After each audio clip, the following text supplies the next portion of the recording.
Have you ever been scrolling through TikTok or Facebook feeds or watching something on YouTube regarding a health journey, a GLP-1 journey, a weight loss journey, or even maybe looking to see what you're going to make for dinner that night? And you hear some weird terms or acronyms and things that you're just not sure of. I, for one, was definitely one of those people. I began my weight loss journey, lifestyle modification, whatever you want to call it, about 17 months ago, back in February of 2024. And I went into it completely blind and started hearing all of these terms. And I used to Google all kinds of stuff.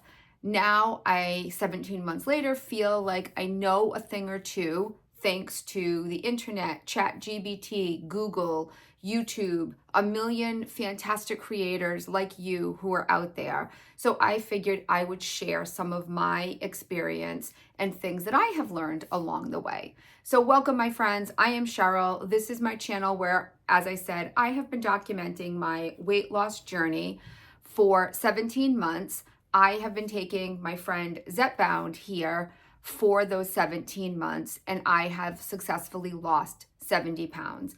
I'm at about 68 right now because I did go on vacation and gained a little bit of weight, but have been very quickly getting that weight back off. So I wanted to share with you some of the terms that I have come across that I actually had to look up. Some I did know, but I still dug deeper into. And some you may have had to have asked yourself. So in no specific order, I don't even know how many are here, quite a few. I will go through this as quickly as I possibly can. Number one on a weight loss journey, lifestyle modification, or any type of journey like that, one of the things that I started hearing in the beginning, and I was like, why do I hear this? It was kind of obvious what it was, but I still had to kind of make sure. So one is macros, which is short for macronutrients, not to be confused, however, with the nutrition facts label on the back of things. So I actually, up until pretty recently, thought this was the macros. Macros actually is the carbs, fat, and protein that are in something. This, on the back of our label, our food label, is just the nutrition facts label. This one is a supplement facts label. But I always thought that this was the macros label. I didn't realize that macros were specifically talking about carbs, fats, and proteins. 3 things that we do need in our diet daily in order to be achieving successful weight loss. So make sure that you are checking your nutrition facts label for some of those macros. So on the back of your nutrition facts label, you will get your carbs, you will get your calories, you will get your fats, how much fat is in something, how much protein is in something, how much fiber is in something. Just don't confuse that with macros, because macros is how many carbs, how many fats, and how many proteins you need during the course of a day. So just don't confuse the 2 things. Protein being another thing. So protein is in many things. Like this here is just I don't think there's any protein in here. No, there's not. Protein is basically essential for building and repairing the tissues and the muscles in our body. And when I say repairing, I mean, if we've been overweight for a long time, our muscles and our tissues, a lot of it is turned to fat. We need those things to become muscular again. And we need protein in order to help build our muscles back again. Protein being meat, fish, chicken, beans, nuts, seeds, whole grains. And then, of course, there's artificial protein. We have protein powders and stuff like that. So just make sure that you're checking with your doctor or your nutritionist or your dietitian to see how much protein you need. I have done multiple videos about what my body needs. My body and your body are very different, and even many doctors don't know what your body needs. I had to see a dietitian for what was right for me. So I do have an underlying condition. I have chronic kidney disease. I cannot eat as much protein, or my body cannot break down as much protein as your body may or may not be able to. You may have another underlying condition that your doctor or your dietitian may need to regulate you. So your body needs a certain amount of protein a day in order to help regenerate those muscles and those tissues and to keep building good muscle there. But you need to figure out what's right for you. Which brings me to nutritionist and a dietitian. So a nutritionist or a dietitian is someone who has gone to school to actually study the body and study what goes into the body to help you know what is right or wrong for you. I personally have seen 2 dietitians. I would go to a dietitian over a nutritionist, but everybody is different. You need to do the research and see what fits best for you and for your journey. But I would definitely encourage you to look into something and, and go talk to somebody who has an education and has a background in nutrition and diet and stuff like that. Food noise, I'm not going to go into too deeply. I just did another video about food noise, and I have 2 in my playlist below. But basically, food noise is the chatter and noises that you hear in your head about food, especially if you have found that you maybe have food obsession or something, some type of a food addiction, maybe. I, for one, have been suffering from food noise my whole life and did not know it until I was on this medication and it stopped. And I was like, why is it so quiet in my head? And now I know, because I was suffering from food noise for pretty much my entire life. So food noise is a huge one. We hear that on many videos all over the internet. So watch out for the food noise. BMI is one that I'm sure that if you are on a journey, you have heard of, but many people still don't know what it is.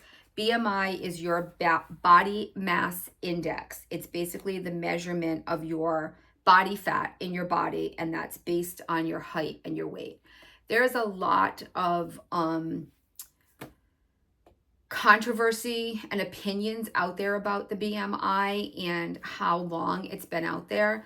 Body mass index is something that came into play a million years ago, that doctors have been using. It's basically a scale that doctors use to say, hey, you're fat, you're obese.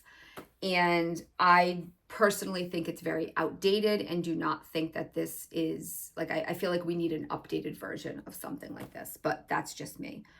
Acronyms that I hear a lot of, especially in Facebook groups and stuff like that, is SW, CW, GW. Starting weight, current weight, goal weight. So obviously your starting weight when you began to attempt to lose weight, you began your journey, whatever the case may be. Current weight, the weight that you are now, and your goal weight. Personally, I don't have a goal weight. I feel like that's setting myself up for failure. I don't set long-term goals like that, and that just works better for me. So starting weight, current weight, goal weight, SW, CW, GW. GLP or GLP-1. So I'm just going to read directly from the internet for this one, just so that we don't mess anything up. So a GLP-1, which is Zepbound and Mounjaro, is a glucagon-like peptide. It's a hormone naturally produced in the intestines that helps regulate blood sugar levels, appetite, and digestion. So basically, this medication is giving us more of what our body already produces to help stimulate the pancreas to release insulin, lowering our blood sugar, slows down the digestion of food, reduces appetite, and promotes the feeling of fullness. So GLP-1 is a peptide that we already have. Like we already have peptides and hormones in our bodies. And then there's a GLP and a GIP. I'm sorry, I do get them confused because there's so many different medications out there. A GIP is a gastric inhibitory polypeptide. It's a hormone that plays a crucial role in regulating blood glucose levels. And it's also known as a glucose-dependent polypeptide. Yikes. So it's basically things that are already in our bodies, and then we're taking medication to help stimulate these things, if that makes any sense. But again, if you are not quite there and you're not taking medication yet, and this is something that you're thinking about, please go see your doctor. I am not a doctor. I am just trying to aid and assist anyone who may be on their journey, considering a journey. My journey is very different than your journey. So if this is something that you're thinking about, go talk to your doctor. Ask your doctor about GIPs or GLP-1s. They're very similar medications, but slightly different. PBM, for anyone, I had no idea what this was until the first video I saw, and I had to go and look into it, and now I have become a little more fluent in some of these things. But a PBM is your pharmacy benefit manager. So if you are covered by insurance, this is extremely important. This is something I knew nothing about, had no idea. But apparently the pharmacy benefit managers of your insurance, so me, for example, I have Blue Cross Blue Shield, the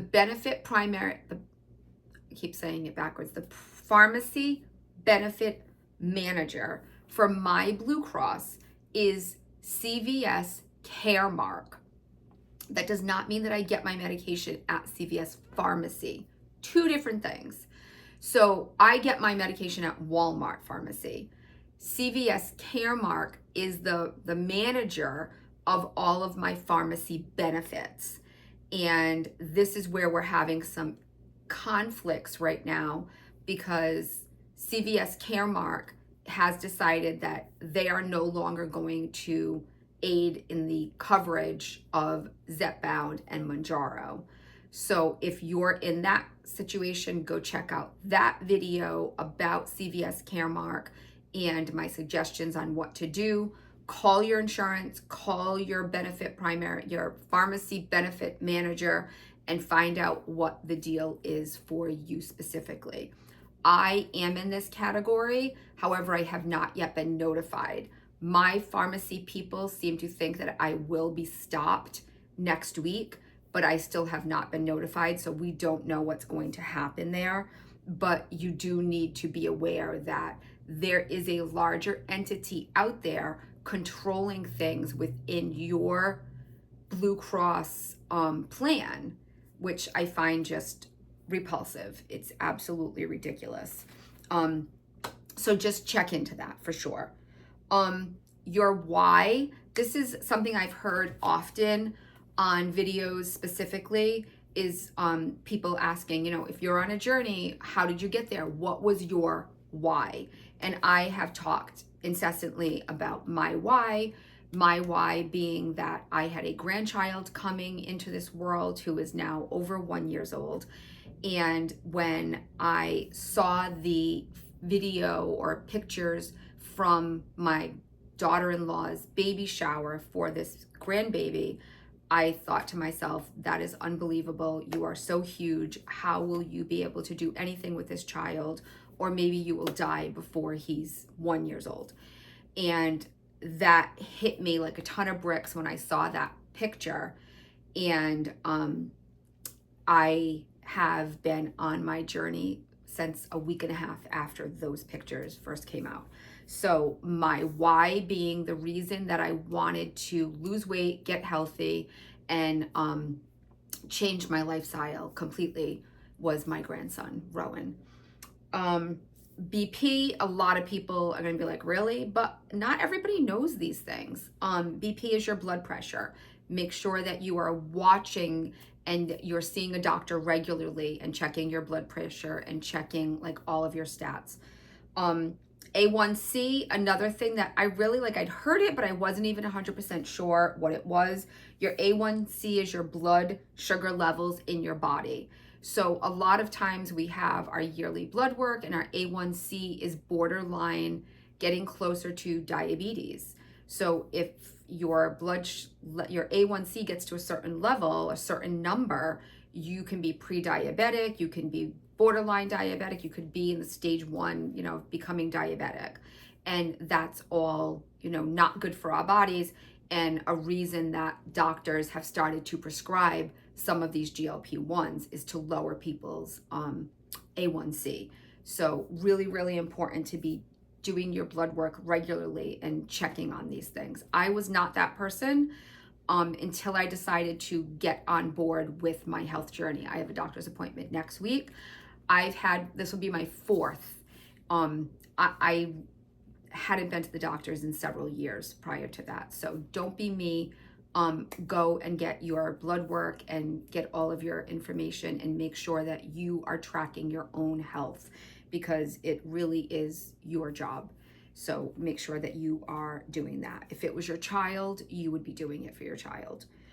Weight loss journey, this has been talked about incessantly. Again, the term is all over the place, but basically your weight loss journey is your own. Your weight loss journey is your journey to whatever it is that you're looking for. For me, it was my journey to get healthy, stay here for my grandson and my children and my husband, and be able to be healthy enough to take care of my parents as they're getting older, and to control my chronic kidney disease and keep it at the level that it's at and not allow it to go any further. The last thing I want is to end up in kidney failure and having my children be responsible for me on dialysis for the rest of my life.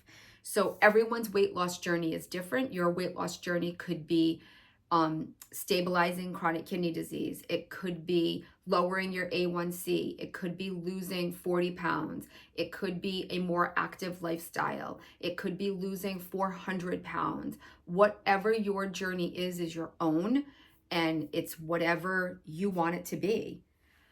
Calorie deficit is just basically consuming less calories than your body is burning in the course of a day.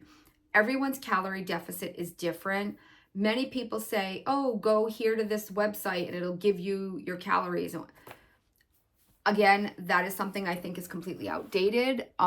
I did 3 in one day and got 3 different numbers. My calorie deficit was all over the place in the beginning. And then after the first few months, that's when I saw a dietitian who said, throw that away.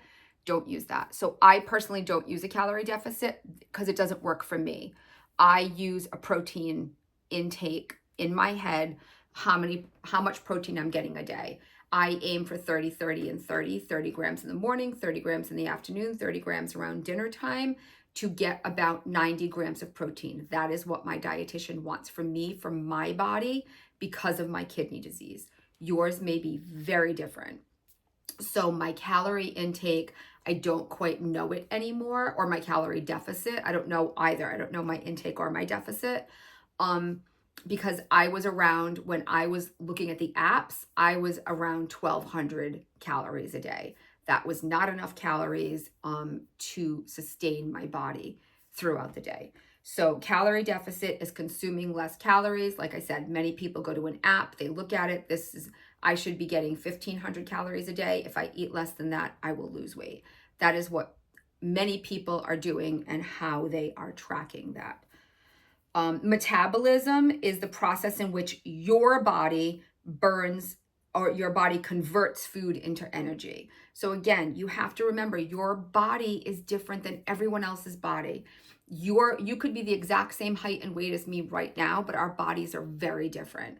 And our bodies are not going to convert food into energy the same way. So just be very mindful of all of that when you are considering your calorie deficit, your protein, your metabolism, and all of that.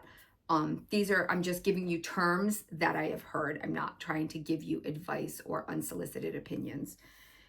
Weight loss is just a reduction of your body mass. Your body mass is the overall, like we said, the BMI is your body mass, which is like your overall measurement of body fat. Fat loss is a reduction in body fat. So it's a little different. Your mass makes up your muscle and your fat. Your fat is the fat in your body. So you want to be losing fat while kind of maintaining muscle, which is very, very tricky. But don't confuse fat loss and weight loss, if that makes any sense. Meal prep is simply preparing meals ahead of time.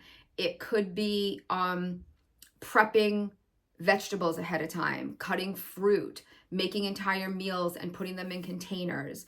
It could be prepping everything with seasonings, putting them in Ziploc bags and freezing them so that you have freezer meals ahead of time. Meal prep can be very important to someone who has struggled with making meals, whether it be because of time, because of work schedules, or whatever the case may be. But setting aside an hour or two to kind of prep some of those things to make things easier for yourself, whether it's just prepping some snacks so that you have some grab and goes instead of grabbing a bag of chips.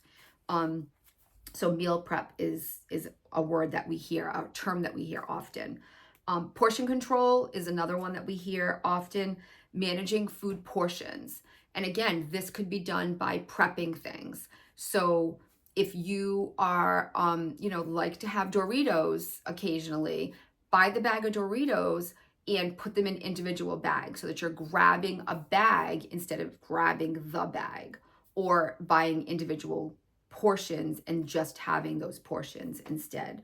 But portion control is important, obviously, in weight loss and changing our habits, because our habits have been probably a little unhealthy for many, many years. So portion control is huge.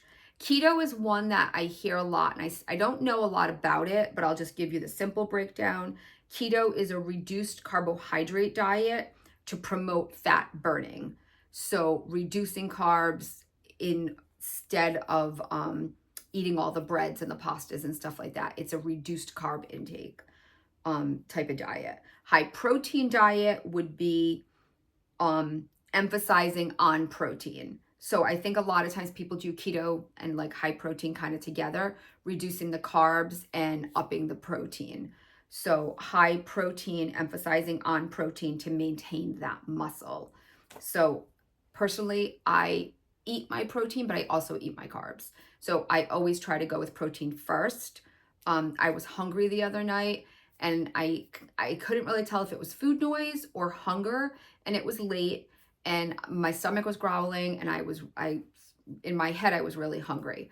So instead of going and grabbing a snack, I grabbed a piece of chicken and I ate some chicken. So I'm still concentrating on that protein while kind of helping my brain to slow down to telling me it was hungry. I could have made a poor choice, but instead I made a better choice and I went with the high protein. Clean eating, we hear this often. Clean eating is eating whole foods like fruits, vegetables, proteins, and limiting processed foods. I think the limiting of the processed foods is kind of like the big part of it. I still eat a lot of processed foods. Processed foods are easy, they're convenient, they're right there at our fingertips. They're everywhere. This is the United States. If you're not in the United States, I'm sure that you have processed foods, but if you've been to the United States, I'm sure you've walked through an aisle of a grocery store. I love to watch videos in other countries. I've got a few YouTubers that I love from England that frequent Disney, and they'll go to the grocery store or to Target or something when they're here, and they're always amazed at the aisles and aisles of snacks. And I'm always amazed when they show me, like in their hometown, they'll have like one aisle with all the snacks, and like all the cookies, all the chips, all the everything all in one aisle. And I'm like, can you imagine living that way? It would be good, but we're so accustomed to something. Like you go into the chip aisle, just blows my mind in a grocery store, and the amount of chips that are there is crazy. This is a big one, and I say it often, and I have had many comments lately asking me what it is. Proffee or protein coffee. They're the same thing. Protein coffee being protein, coffee, proffee. I did not know what that was in the beginning, and then I was like, hey, I'm already doing that. I'm already drinking my proffee. So for me, it comes in multiple forms. In the morning, I have a protein coffee. I have my hot coffee mixed with a teaspoon of Miralax to keep me going. And into that, I add about a third of a container of vanilla protein shake, a splash of Coffee Mate, and then I finish it off with my brewed coffee. That is my get going every single morning. And then 70 to 80% of the time, I have an iced protein coffee during the day. I am not a breakfast eater. I don't enjoy breakfast. I have a protein coffee. So I will make one of three ways. I will do, currently I'm enjoying Nescafe instant espresso. Comes in a jar. It's like your grandma's Folgers from back in the day, but it's espresso. I have a teaspoon of that with whatever, like an ounce or two of coffee that's left, and I mix that together. Splash of French vanilla Coffee Mate. I fill my container with ice, and I add one whole container of vanilla protein shake. So that is 30 grams of protein. This morning, I added a little bit of protein powder in there as well. I don't use a whole thing. I use about a third to a half a scoop of protein powder. So that gives me like another 10-ish grams of protein. Sometimes I drink an iced protein can, which is my Slate coffee. That's got 20 grams. I just keep that in the refrigerator. I shake it up, I drink with a straw. I can drink it on the go. So that's 20 grams of protein. Or Javvy coffee, which I can order. There is a link in my bio. That has 10 grams of protein per scoop. And then I also add that with my protein shake. So we have 40 grams of protein there. So protein coffee kind of gets me through the morning to lunchtime so that I've got at least 30 grams of protein. So protein coffee, for me, that is a big one. Strength training. This was another one I was a little uncertain of. So strength training is weight training, basically, to strengthen the muscles in our bodies, whether it be by lifting weights or simply doing weighted activity. Like sometimes I can't do weights, so I will do like these types of things. So I'm still doing strengthening. With my legs, sometimes I'll use bands, those types of things. So things that are strengthening the muscles in your body versus cardio, which is increasing your heart rate to burn calories. So cardio being running, jogging, Stairmasters, swimming, those types of things. Cardio is increasing your heart rate to burn calories, where strength training is building muscle in your body. Tracking is basically keeping track of your macros, your calories, your water, your like whatever you're taking in and whatever you're putting out, like exercise putting out. So calories that you're taking in, protein, fiber, keeping track of all of those things. Tracking measurements. So keeping measurements of your beginning and your current, how many inches around, how much you weigh, that's all tracking. So tracking all of your progress, all of the things that you are doing regularly. I have many tracking journals. And then I also have, you guys, I track by putting things out on the internet so that way I can go back and look at it. And I do that often. Plateau is basically a weight loss stall despite your continued effort. We've talked about this before where many doctors say you're technically not at a plateau until you've been the same weight. Every doctor is a little different. About 4 weeks is what most doctors say. Some say 6 to 8 weeks. So, it's a weight loss stall, even though you're doing all of the same things and you're still working really hard and you're still doing what you did to originally lose weight, that would be a plateau. But that's, again, something that you should talk to your doctor about because everyone's different and every doctor considers a plateau a little differently. Some doctors, think 2 or 3 weeks and you have to do X, Y, Z in order to get out of the plateau. Other doctors will go a couple of months, maybe even more. So talk to your doctor if you think that you are in a plateau. And last but not least, my all-time favorite word that I don't think a video goes by without you guys hearing me say is sustainable. Just your ability to maintain. And I don't mean lose 40 pounds and be able to keep it off. I mean, you need to be going into this journey open-hearted and open-minded in order to find ways to help you do things that are sustainable for life.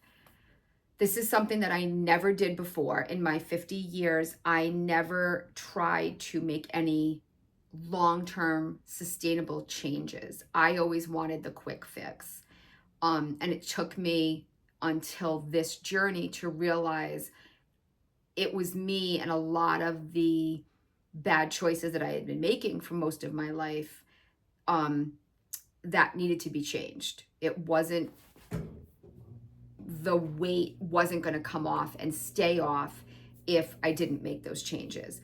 And I have made changes very slowly, and I've gotten a lot of slack from it from a lot of people that don't like the way that I do things, or the fact that I still eat crap that some people think, I shouldn't be eating.